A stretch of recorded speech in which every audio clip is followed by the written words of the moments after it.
TNTV Tamil ஊடகம், தனித்துவமான தமிழ் ஊடகம். உங்கள் இல்லத்திற்கும் இல்ல சுப நிகழ்ச்சிகளுக்கும் மேலும் சுவை கூட்ட யாழி அப்பளம்.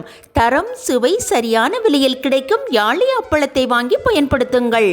மாவட்டம் தோறும் விநியோகஸ்தர்கள் வரவேற்கப்படுகிறார்கள். மேலும் விவரங்களுக்கு 9789251125. உலகெங்கிலும் வாழும் டிஎன்டிவி இயற்கை உண்மை ஊடகம் பார்வையாளர்களுக்கு அன்பு வணக்கம்.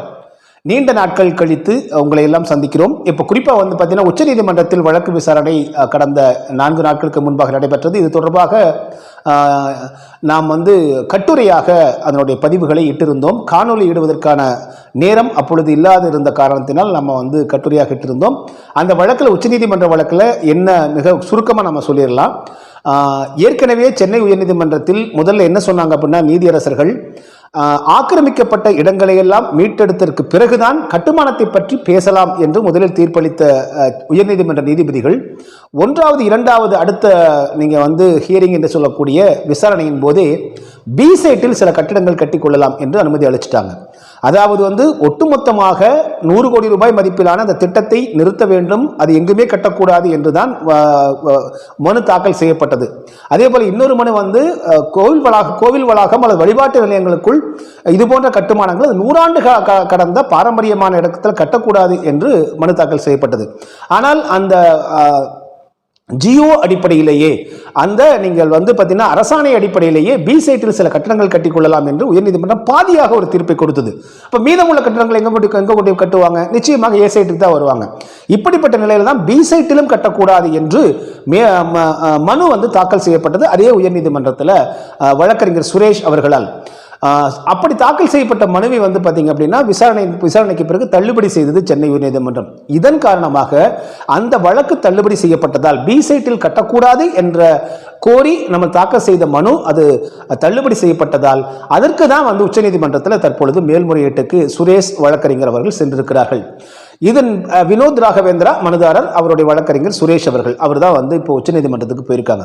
உச்சநீதிமன்றத்தில் தமிழ்நாடு அரசு தரப்பில் என்ன சொல்லப்பட்டதுன்னா, இல்ல உயர்நீதிமன்றத்திலே எல்லாம் விசாரிச்சாச்சு, நீங்க தடையை மட்டும் நீக்குங்க, நாங்க அங்க பாத்துக்கிறோம் அப்படின்னு சொன்னாங்க. ஆனால் சுரேஷ் அவர்கள் தரப்பில் என்ன சொல்லப்பட்டது அப்படின்னா, வினோத் ராகவேந்திரா அவருடைய தரப்பில் சுரேஷ் அவர்கள் தரப்பில் என்ன சொல்லப்பட்டதுன்னா, நீங்கள் அப்படி மீண்டும் உயர்நீதிமன்றத்திற்கு விசாரணைக்கு அனுப்புவதாக இருந்தால் உச்சநீதிமன்றம் தற்போது விதித்திருக்கக்கூடிய பி சைட்டில் கட்டக்கூடாது என்பதற்காக விதித்திருக்கக்கூடிய அந்த தடையோ எங்களை உயர்நீதிமன்றத்துக்கு வேணா வழக்கு விசாரணை அனுப்புங்க, அங்க நாங்க வாதாடுகிறோம் என்று சொன்னார்கள். அப்படியெல்லாம் முடியாது, நீங்கள் தடையை நீக்கித்தான் அனுப்ப வேண்டும் என்று தமிழ்நாடு அரசு தரப்பில் சொல்லப்பட்டதுடன் உடனே என்ன பண்ணிட்டாங்க அப்படின்னா, உச்சநீதிமன்ற நீதியரசர்கள் சரி நீங்க ஒண்ணு பண்ணுங்க, நாங்களே இந்த வழக்கை உச்சநீதிமன்றமே முழுமையாக ஃபுல் பிளட்ஜில் விசாரிக்கிறோம் அப்படின்னு சொல்லிட்டாங்க. அப்போ முழுமையாக நாங்கள் விசாரிக்கிறோம் அப்படின்னு சொல்லி விசாரணை தொடங்கி இருக்கிறது.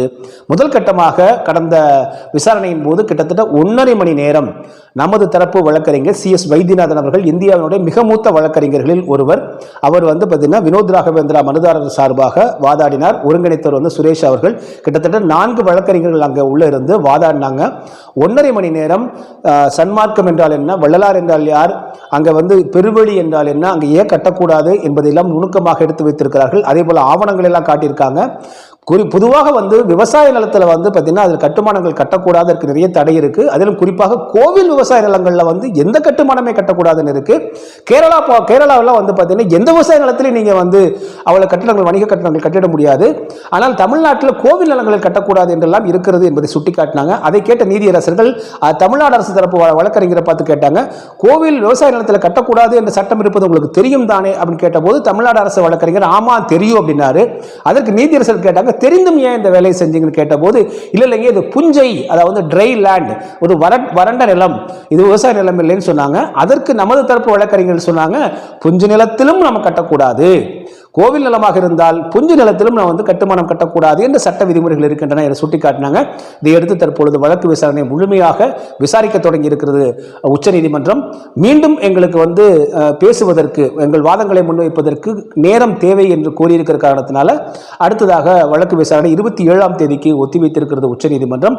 இதற்கிடையில் பார்த்தீங்கன்னா நமக்கு ஒரு அறிவிப்பை நம்ம பார்த்தோம். என்ன அறிவிப்புன்னா, சமய நிறுவனங்களாக இருட்டடிப்பு செய்து நடத்தி வரும் நிர்வாக சீர்கேட்டை கண்டித்தும் இந்து சமய அறநிலைத்துறை இருளாட்சி வெளியேற்ற கோரியும் வடலூரில் ஏப்ரல் 6 மாதப்பூச தினத்தில் தமிழகம் புதுவை உள்ளிட்ட மாநிலம் தழுவிய ஒருங்கிணைந்த சமரச சுத்த சன்மார்க்க சத்திய சங்கத்தவர்களின் கூட்டமைப்பு சார்பில் சுத்த சன்மார்க்க விழிப்புணர்வு கொள்கை விளக்க பொதுக்கூட்டம் நடைபெறுவதாக ஒரு அறிவிப்பை நம்ம பார்த்தோம்.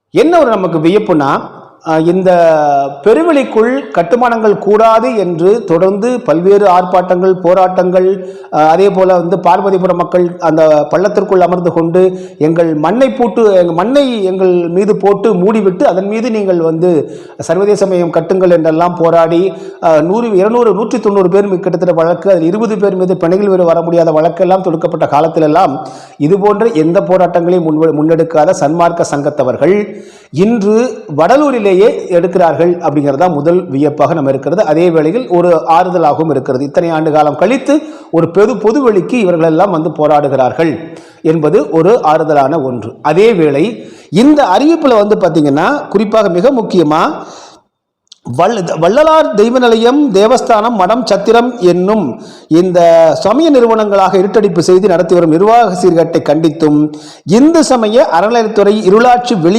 வெளியேற கோரியும். அப்ப இந்து சமய அறநிலையத்துறை வள்ளலாருடைய பெருவெளித்தலத்திலிருந்து வெளியேற வேண்டும் என்ற கோரிக்கை முன்வைத்து இந்த ஆர்ப்பாட்டம் நடைபெறுகிறது என்பதை நாம் உணர்ந்து கொள்ள முடிகிறது. ஆனால் இந்த அறிவிப்பில் எங்கேயுமே பார்த்தீங்கன்னா பெருவெளிக்குள் கட்டுமானம் கட்டக்கூடாது என்றோ, நீங்கள் கட்டுமானம் கட்டக்கூடாத இந்த நிலையிலேயே நீங்கள் இந்து சமய அறநிலையத்துறை வெளியேற வேண்டும் என்றோ ஒரு கோரிக்கை வைக்கப்படலை. ஒருவேளை அவர்கள் அந்த கொள்கை விளக்க பொதுக்கூட்டத்தின் போது இதெல்லாம் விளக்குவாங்க அப்படின்னு நம்ம எதிர்பார்க்கிறோம். ஏனென்றால் இப்பொழுது நீங்க மிக முக்கியமாக தேவை என்னவாக இருக்கிறதுனா, பெருவெளித்தலத்தை காக்க வேண்டும், அதற்குள் எந்த கட்டுமானமும் கூடாது. 150 ஆண்டு காலமாக எந்த கட்டுமானமும் இல்லாத இருக்கிறது. வள்ளல் பெருமானாருடைய 1867 72 இந்த 4-5 ஆண்டு காலத்திலேயே தர்மசாலையும் அதே போல ஞானசபையை தவிர எந்த கட்டுமானங்களும் பெருமானார் கட்டவில்லை. அவர் நினைத்திருந்தால் எத்தனை கட்டுமானங்களை கூட கட்டி இருக்கலாம். ஆனால் அவர் கட்டாமல் இருந்திருந்தார்.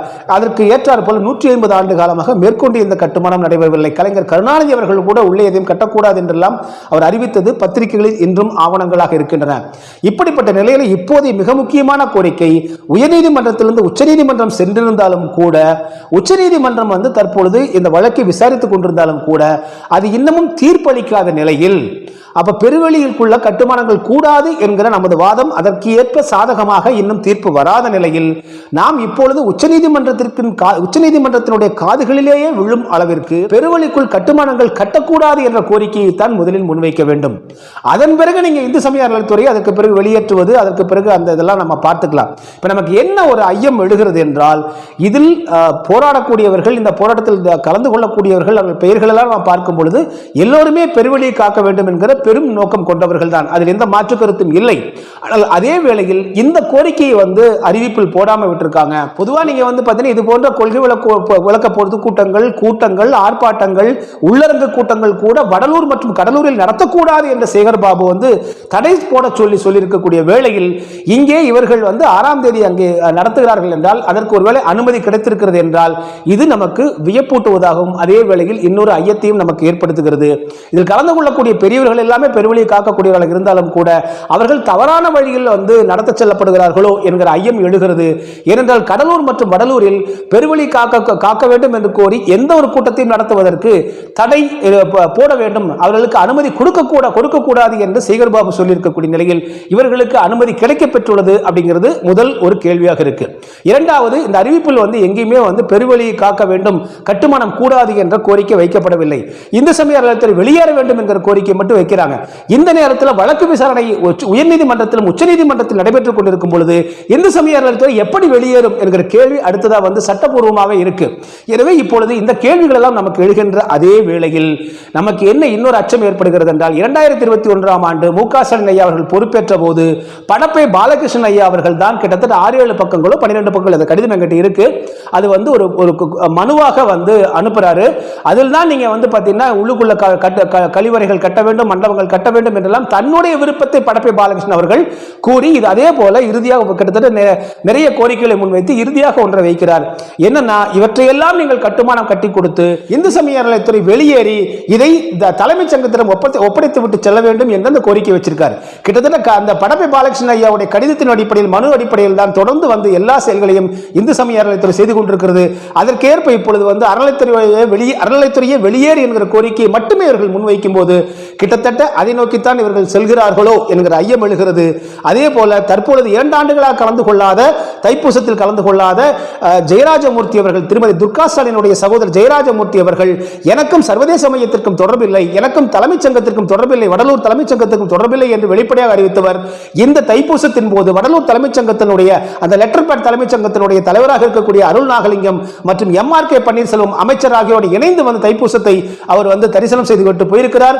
அதை அடுத்து சில நாட்களில் தற்போது இதுவரையிலும் அனுமதி கொடுக்கப்படாத வடலூரிலேயே படப்பை பாலகிருஷ்ணன் அவர்களுக்கு வந்து இந்த பொதுக்கூட்டத்திற்கு அனுமதி கொடுக்கப்படுகிறது, விளக்க பொதுக்கூட்டத்திற்கு அனுமதி கொடுக்கப்படுகிறது என்றால் படப்பை பாலகிருஷ்ணன் அவர்கள் தான் கைப்பட எழுதிய அந்த கடிதத்திற்கு அதன் வாயிலாக அதை அடிப்படையிலேயே இந்து சமய அறநிலையத்துறை சர்வதேச மையத்தை கட்டி அங்கே கட்டுமானங்களை கட்டி பெருவெளியை சிதைத்து இந்த கட்டுமானங்கள் ஒட்டுமொத்த அனைத்து ஏற்பாடுகளையும் அனைத்து விதமான வள்ளலாருடைய அமைப்புகளையும் இந்த தலைமைச் சங்கம் அல்லது அது போன்ற ஏதாவது சங்கத்திடம் ஒப்படைத்து அருள் நாகலிங்கம் தற்போது இருக்கக்கூடிய அந்த சங்கமோ அல்லது படப்பை பாலகிருஷ்ணன் விரும்பக்கூடிய சங்கமோ அதையெல்லாம் தனியாரிடம் ஒப்படைத்து அதற்கு நாளை ஜெயராஜமூர்த்தி அவர்கள் பணி ஓய்வு பெற்றதற்கு பிறகு, இப்போது இருக்கக்கூடிய அரசு படையிலிருந்து ஓய்வு பெற்றதற்கு பிறகு அங்கே வந்து அமர்ந்து கொள்ளக்கூடிய வாய்ப்புகள் இருப்பதையும் நாம் உணர முடிகிறது.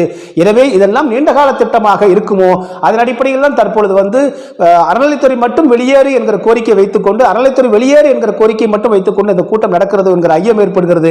எனவே ஆண்டோர்களும் சான்றோர்களும் இதில் கலந்து கொள்ளக்கூடிய அனைவருமே நாம் மதிக்கக்கூடியவர்கள். எனவே அவர்கள் இதையெல்லாம் தெளிவுபடுத்த வேண்டும், ஒரு விரிவான அறிக்கை வெளியிட வேண்டும் என்று உலகெங்கிலும் வாழக்கூடிய சன்மார்க்க சங்கத்தவர்கள் வாயிலாக அவர்கள் சார்பிலும் அதே போல இந்த வழக்குகளுக்கும் பெருவெளியை காக்க வேண்டும் என்று தொடர்ந்து போராடி கொண்டிருக்கக்கூடிய அனைவரின் சார்பாகவும் TNTV இயற்கை உண்மை ஊடகத்தின் வாயிலாக இந்த கோரிக்கையை வைக்கிறேன்.